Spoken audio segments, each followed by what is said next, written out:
اس article میں اس نے لکھا ہے کہ میری زندگی کیا تھی جب میں نے جوانی کی دہلیز پہ قدم رکھا تھا، مسلمان نہیں تھی، کرسچن تھی، کہنے لگی کہ میرے پاس جو گاڑی تھی، دنیا کی جو سب سے زیادہ قیمتی گاڑیاں ہیں ان میں سے ایک گاڑی میری بھی تھی، مگر پھر کیا ہوا، گاڑیاں آج بھی میرے پاس ہے مگر میں ان گاڑیوں میں سفر نہیں کر پاتی ہوں۔ وجہ کیا ہے؟ آخر میں اس نے لکھا ہے کہ اس کی وجہ کیا ہے، میں آپ کو پہلے ہی کہتا ہوں۔ اس نے کہا کہ گاڑیاں میرے پاس دنیا کی سب سے قیمتی گاڑیوں میں سے ایک گاڑی میری ہے، مگر میں ان پر جا نہیں سکتی، چل نہیں سکتی، ٹریول نہیں کر سکتی۔ وجہ یہ ہے کہ میں ایک ایسی بیماری کی شکار ہو چکی ہوں، بس میری زندگی اب جو ہے ایک ویل چیئر سے دوسری ویل چیئر پر اٹھنا ہے، بیٹھنا ہے اور چلنا ہے، گاڑیاں میری کسی کام کی نہیں ہے۔ دوسری بات کہتی ہے کہ میرا جو گھر تھا وہ کسی پیلس سے کم نہیں تھا، کسی محل سے کم نہیں تھا، مگر آج جو میری زندگی ہے وہ یہ ہے کہ اور آج کی جو زندگی ہے وہ میری یہ ہے کہ مکان میرا جو ہے کسی محل سے کم نہیں ہے، مگر زندگی میری کیا ہے، صرف ہاسپٹل کا جو ایک ڈبل سائز بیڈ ہے اس پر میری زندگی گزار رہی ہے۔ کپڑے میرے دنیا کے کسی انسان کے پاس اتنی فیشنی قیمتی کپڑے نہیں ہوں گے جو میرے الماری کے اندر موجود ہے، مگر لباس میرا کیا ہے، بس وہی ہاسپٹل کی جو وردی دی جاتی ہے، یونیفارم، بس وہی میرا لباس ہے، اور جو کپڑے ہیں وہ سب گھر کے اندر ایک الماری کے اندر رکھے ہوئے ہیں۔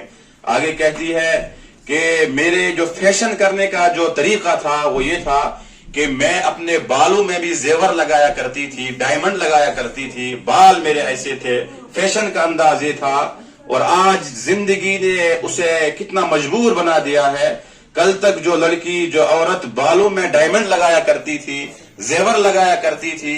آج وہ لڑکی ایسی زندگی گزار رہی ہے کہ سر پر ایک بال بھی نہیں ہے، اسے سارے بال جو ہے ختم کرنے پڑے علاج کی وجہ سے۔ تو زندگی اس کی جو ہے، اسے زندگی نے یہ تلخ تجربہ دیا ہے۔ کہتی ہے کہ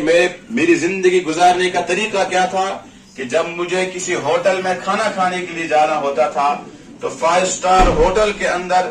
پلان کے ذریعے سے، جہاز کے ذریعے سے میں ایک ہوٹل سے آتی تھی، دوسرے ہوٹل میں جایا کرتی تھی،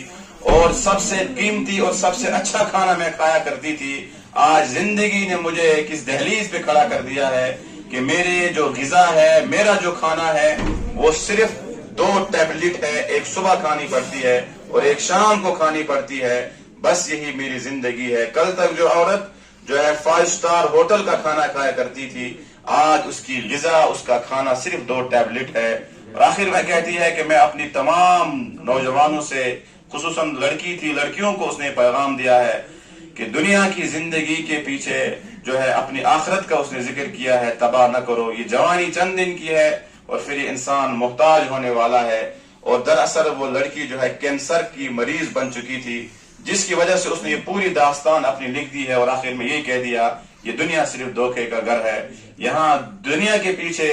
اور چند دنوں کے پیچھے اپنی آخرت کو تباہ نہیں کرنا چاہیے۔ آپ اپنی آخرت کو بچا سکتے ہیں، اپنی جوانی کو بچا سکتے ہیں، کوئی مشکل نہیں ہے۔ آپ یہ نہیں کہہ سکتے ہیں کہ میں اس ماحول میں اپنی آنکھوں کو، اپنی جوانی کو نہیں بچا سکتا۔ علامہ اقبال نے تو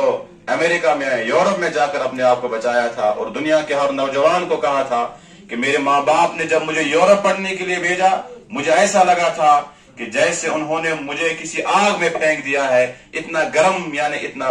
بے حیا ماحول تھا، پھر بھی انہوں نے کیسے اپنے آپ کو بچایا۔ نماز کی پابندی، کروڑ مرتبہ انہوں نے رسول اللہ صلی اللہ علیہ وسلم پر درود بھیجا تھا، روزانہ 7 سپاروں کی تلاوت یورپ میں کیا کرتے تھے، اور ہمارے بچے تو یہاں کپواڑہ میں رہ کر، گھر میں رہ کر صبح کی فجر کی نماز شاید نہ پڑھتے ہوں گے۔ اپنے آپ کو آپ بچا سکتے ہیں، کوئی مشکل